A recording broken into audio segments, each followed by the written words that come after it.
You are listening to Museek's Behind the Musos. My name is Sebastian Skruish here. I also go by Skruish. That's my artist name. I'm in two other bands called Aussie and the 92, and also working on my own solo project, which is Skruish. And this is my song Press Play.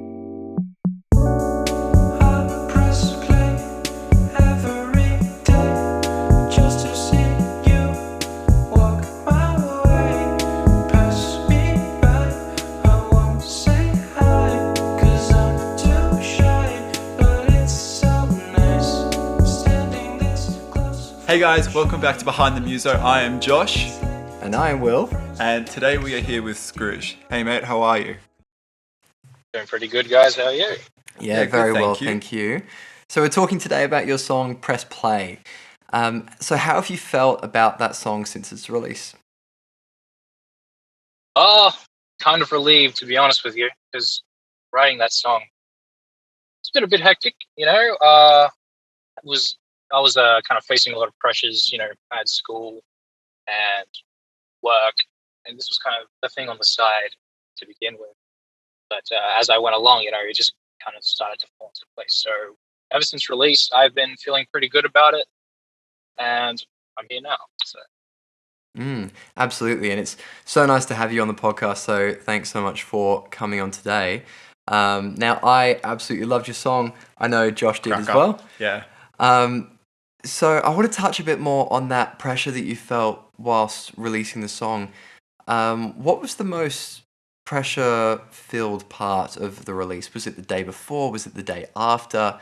And how did you go about managing that? Yeah, it would have definitely been I would say the day before, because it's just preparing for things, because I promote I promote things on my own, I don't have a team to work with. So it's literally all me, I have to promote, I pay for Instagram ads. So there's all that going on. At the same time, you're also kind of like mentally, emotionally preparing for everyone to hear your stuff, and people's expectations. You never know what they could be, and so there's that, just that kind of pressure on my end.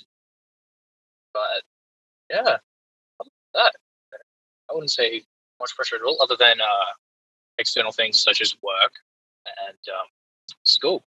Yeah, that's about it. Yeah, I think that's a pretty common theme with artists such as yourself. They don't have like a big team behind them yet. And it's like, weighing all the things you have to do, like, because it's pretty hard to do everything, right? You're just one person. That's right. And it's like, do I put more emphasis on this or that? And it's just weighing up what means more to you. No. So, especially in a year like 2021, where you're kind of at home, everything's done from home. And so all I have is my laptop, working music and work, and then school work. It's a bit of a mess.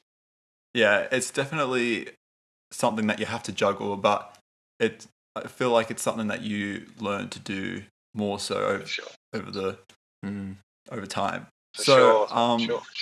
How do you feel your music has progressed since you released Press Play? Ooh, I'd say the songwriting aspect of it. I believe I've improved on that a bit, because it's all just aimlessly writing. Because with Press Play, I was sitting in my room late at night, early mornings, just thinking, what on earth am I going to write next? And I just started aimlessly writing, just not really caring about whether the line rhymed with the next. So that's helped me a lot. Just writing more, I progressed with songwriting in that sense, and just finding my style as well. Because back when I was younger, I used to make a lot of grand electronic music, and now I'm a bit more minimalistic in a sense. So I'd say finding my style and songwriting, like that is how I've progressed in music since my release of Press Play. Yeah, righto. So it's just writing from the heart. Honestly, yeah, that's pretty much what it is. Yeah. Oh yeah, So, go. sorry, I was gonna just ask: is that exercise of just writing whatever? Is that something you use often to come up with your music, or was it just Yeah, an anomaly?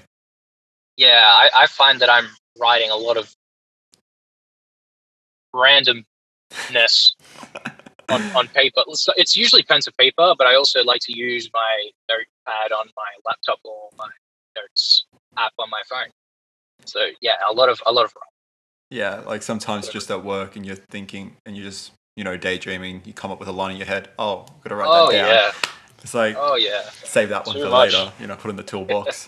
Yeah, um, yeah, So, kind of on that, it's interesting to hear about your songwriting process and your creative process.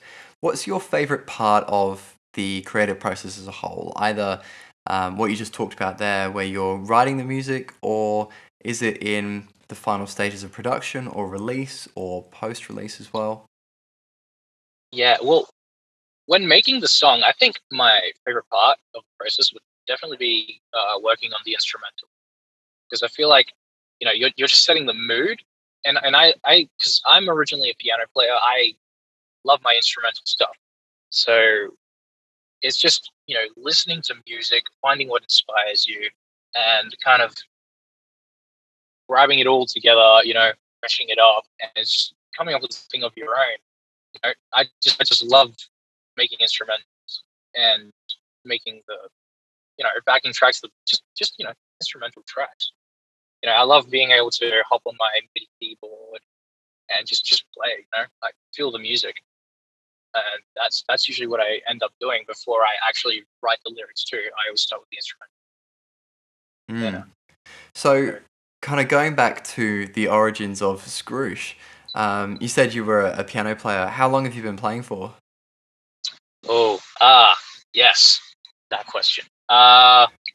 I was 11 when I started, so right Yep. now I'm 19. So about 8 years, seven, Yep. 8 years, I've been playing piano. It Awesome. started And off. Oh wait, yeah, yeah, go on. oh, has it always been pop and contemporary music, or have you played a lot of like classical, romantic, jazz? Well, yeah, it's a bit mixed. I started because I went to a little mini keyboard class every Friday morning in primary school, and I just stopped because teaching the basic stuff like Mary had a little lamb and nursery rhymes, and no, I'd go home one day and I would just we got our own piano, and I wanted to start by learning songs I liked. So a bit of pop. I'd say I started doing covers of EDM music, because I liked a lot of EDM dance electronic music back then.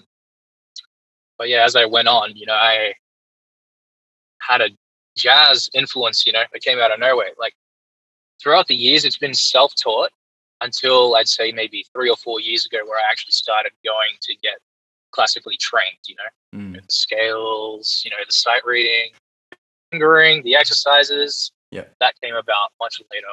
But I feel like the style I stick to when it comes to playing piano mostly is, I'd say, yeah, contemporary jazz R&B Yeah. nowadays. That's so interesting to hear for me. So I'm a classically trained cellist. Is my cello is my Yeah, main instrument and the piano as well. Um, so nice. interesting for me to hear that you went from a love of music and a passion for it, where you'd to the extent where you'd actually taught yourself, and you'd done covers of songs that you really liked, and then started working with a teacher and doing the whole the scales, the technical work, which sucks. I think we can all agree on that. um, Yeah, yeah. but it is so important in the development of the whole musician. So no, thanks for sharing that. That was awesome to hear. Yeah, Yeah, no, all good, all good. it's quite fascinating because you obviously started at these classes, right? And then you went home and you did covers of EDM music, which I'm not sure that's what the typical 12-year-old, preteen, that's not exactly what they think about, but you always had this, I guess, creative idea that you wanted to explore, and you always had the diligence and self-motivation to do it yourself. Like, I don't know how many like kids would go on their own and teach themselves how to play piano. Like, a lot of the times it's just like, oh, practice. But you had that sort of devotion from the start, and it's quite impressive. And I guess it's taught you how to be a great musician, and that's obviously reflected in the music you write at the moment. So that's really impressive. But it really sounds like it's a quality you had like from the get go. Yeah, it's just because I never look at it as practice, just going home and I just look at it as going home and playing. I'm just Yeah. in the mood constantly. And you know what? That kind of resonates for me with what you're talking about, your songwriting process. You just play, you feel the music, and then it comes to you. And I just think that's such a beautiful part of musicianship. You know, being a musician and being able to feel the music and come up with a song such as Press Play, and a song that comes out today actually together as well, which we haven't had a Yes. chance to listen to yet, but Yeah. I'm sure will be just as good as Press Play was. Oh, I hope so too. Yeah, just your free flowing music writing and just playing, I think it really encapsulates the authenticity of your music, which is, I guess, why Will and I are so attracted to it and why you have the streams that you do. And hopefully, when you, I guess, start picking up more momentum with your uh, music, people have the opportunity to listen to you more, because you definitely do deserve like a lot more streams, as do most of the people we interview, or if not all. And we're just excited to see for the future where that all takes you. Um, Moving on now. What is the behind the scenes like? You know, how did you market the song, create the album art, publish it, etc.? Yeah, jeez. Well, it just it's just the album art in particular. I don't really plan ahead of time. It's just I take a picture of what I like. Not like I mean, my face is. I love my face. I guess if it's a picture of my face, and then I don't know. It's just trying to capture what the song kind of how the song makes you feel. It's like with this song, I was trying to make it feel like it was like a lazy summer's day. You're at a pool and there's no one there, and just like asleep. You're lazy. Um, yeah, there's that, and promoting. It's just honestly, I just like to be completely honest. I like to come off as vulnerable. I like to look vulnerable to people. So be vulnerable with the audience. Um, you know, be honest. I'm just like, because like every now and then I'm like, oh guys, I forgot to promote my song. Check it out. I usually just record myself saying this song comes out, and I also edit my own little videos here and there, like my music video that went with one of the first promotions of Press Play. It's literally just me standing different spots in my backyard while the camera's slowly zooming in, and I'm just lip syncing. Like there's not really any kind of structure that I follow when it comes to promoting and just organizing the release. It's just whatever works, honestly. So I'm just a very kind of trial and error kind of person. Oh, Yeah. absolutely. And along the way, I'm sure you've come up against some obstacles, some things that have threatened to derail the creative process and you as an artist. Um, so, kind of, what were those obstacles, and how have they helped in developing you as an artist, or haven't helped? And how will they help the lessons that you've learned from them in future releases as well? Yeah, well, obstacles. That is very good question. Um, well, I could be very literal. I just say equipment. Mm. Sometimes I'm very limited with equipment. I have my laptop, and then I have a couple of mics lying around. So sometimes you'll have a mic with like a little bit of white noise. Mixing vocals is one of the hardest things if you don't have the right mic. But other than that, I'd say one of the biggest obstacles when it comes to making music is myself, because I can be very overly critical of myself. I've only just gained the confidence to start singing this year, Before that, it was just music, instrumentals. But it's really my first time, really getting to express myself properly through music and actually tackling some personal experiences in my life. And so there's also that, writing, I'll be like, God, I'm very overly critical of myself. So, but at the same time, it's kind of like coming to terms with everything, kind of overcoming yourself, and just, I don't know, you're just drawing a deadline at some point rather than sitting around and saying, oh, what am I supposed to do? Oh, this isn't good enough. It's kind of hard to explain how I would come over that, but overcome that. But yeah, it's like when I'd say another good way of kind of like overcoming that is actually being there with friends. Getting other friends to listen to some of your unreleased tunes, someone that you trust, and getting other opinions. Because yeah, you're always going to be overly critical of yourself. You're always going to pick up on little tiny details that you don't like that others just simply won't. So there's always that. And yeah, that's all I can think of when it comes to obstacles. Some absolute words of wisdom. Thank you so much. Yeah, it's very common to get in your own head and think, this isn't right, this isn't right, this isn't right. And then you go to a community of people that you surround yourself with, that you trust, and you're like, oh, I don't kind of like this song, not really, what do you think? And it's just like, it's amazing. And like, they're able to honestly tell you that it sounds good. It's not like they're just blindly telling you what you want to hear, but they're able to say, yeah, I really like this, maybe fix this, but like overall I really love it. And because you're listening to the song, you're like personally attached to it. It's a very different perspective to someone else listening to it, and being able to take on their advice and whatnot. It's important, and I'm glad to hear that that's something that you've implemented in your process as well when overcoming these obstacles. But I guess looking towards the future now, where do you intend to take your music? Are there new sounds and instruments that you want to introduce, or genres you want to explore? For sure, yeah. Different genres for sure. Like I plan on collaborating with more producers, with more vocalists. I've got a list of people. I've got like connections here and there. But I think one of my main plans is to actually present myself on a stage.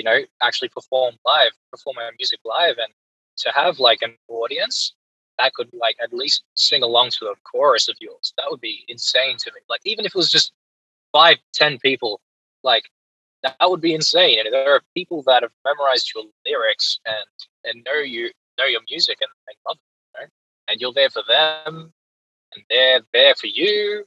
It's just just being able to perform live, get a band together, which I'm kind of already starting to do already. But by next year, I hope to perform, and maybe feature on a radio station. You never know. But, yeah, absolutely. Yeah, sure. So it's interesting to hear your plans about playing in a band. You mentioned that you're playing with 2 bands currently. Is that right? Yeah. I'm with 2 bands, 902 and Skruish. 902, I've been performing with those guys for how many years? Like 5 years now. Yeah, we make original songs as well. We have a lead singer, Nissa. She's great. 5-piece band. So I'm playing the keys. I'm the synth keys, just sitting there on the side. So I'm kind of in the background. I'm not really the front person. So just kind of coming to the front, just being my own leader. It's very different to what I'm used to. And Astral Juice, that's a pretty fresh band. We kind of formed early this year, and we've only performed we've only played 1 gig at Bondi. And so so far it's just covers, but we've also got originals on the way. So yeah. Hey, that's a nice audience at Bondi. Yeah. Yeah, pretty good. With these gigs and stuff, you've had like practice to, you know, be on stage. So when you're out there for the first time, you know, performing under your own alias, obviously it's going to be a little scary, a little difficult because you're by yourself, but at least you've had the practice and you know the process behind approaching a live performance. And so all those things you've learned, you can then use in your own. Yeah, absolutely. I mean, I don't know how I'm going to feel when it comes to that point. Yeah. I'm excited. So is there a specific goal that you want to achieve by the end of 2022?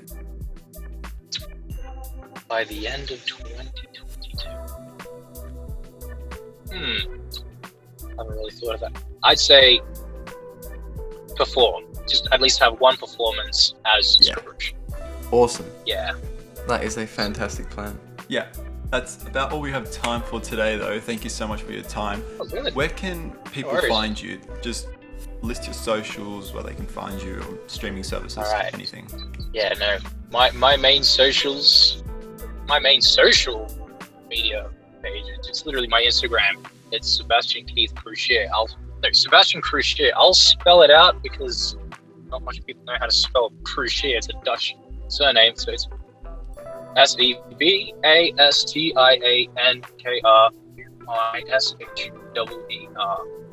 It's a weird name. And my music, I go under Skruish, Skruish, full stop. You can find me everywhere, all platforms. You can listen to my stuff. That's it. Yeah. Awesome. Well, thank you so much, Skruish, for coming on, and thank you very much for watching and for listening. That was Skruish on all streaming services. That's SKRUISH full stop, and Sebastian Cruchier on Instagram. Thank you for listening to this week's episode. We hope you enjoyed it. Follow us on your favourite podcasting platform to never miss another episode. Be sure to follow us on Instagram at Museek.app for all the latest updates and constant music recommendations.